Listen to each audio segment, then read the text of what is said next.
A Roman soldier stumbles through the mud, bloodied, gasping, his last words, not about glory. It was the water, the cursed water. You hear the clash of metal echoing across a burning valley. You think gladiators were the deadliest warriors of Rome. Think again, the real killers wore red tunics and silent sandals. They didn't fight for fame, they fought for survival and Rome's future. Here's the wild part, the Roman army's deadliest battle. It was in a forest, not a colosseum, 3 legions, gone. You're standing in Teutoburg Forest, you're Varus, fog is thick, branches snap. Then, silence. You order your men to advance. But they never come back. You're not facing gladiators, you're facing ghosts with spears. A young soldier clutches his gladius, shaking, not from fear, but from betrayal. The Germanic tribes were supposed to be allies, but Arminius, their leader, trained under Rome.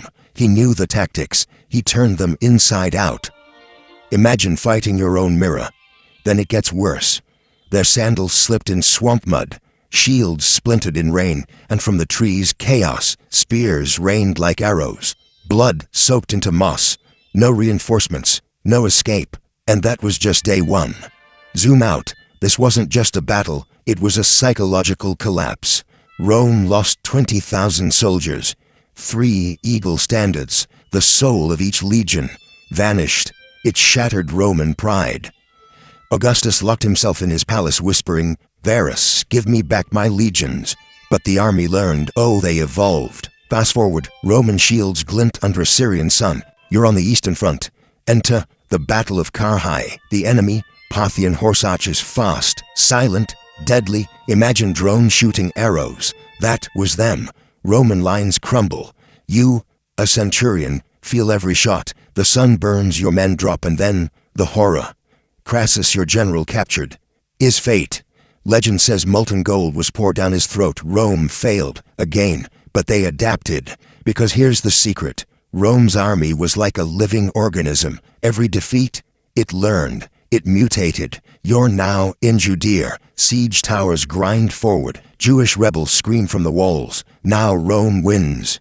Precision, brutality, flaming ballista bolts arc into the sky. Stone walls explode like paper. Jerusalem falls, not with glory, with fire. But here's the twist. Rome wasn't just about brute force. Their greatest weapon, discipline. They dug trenches faster than armies could march, built bridges overnight. Imagine engineers with swords. That was the Roman legion. Their formations, like machines, testudo, the tortoise, a moving wall of shields. You could hear it coming like thunder.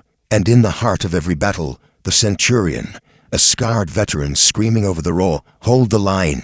But sometimes even machines fail. Back to Germania. Years later, revenge. Rome returns. Forests chopped, roads carved, a cold strategic burn across enemy land. They win. But it's not about victory, it's about message. Don't ever betray Rome. The final image, a forest silent again, bones buried deep, but above them, Roman roads stretch like veins. Their battles weren't about muscles, they were about mind. Genius or madness, you decide. Subscribe now. Tomorrow's video could save your life.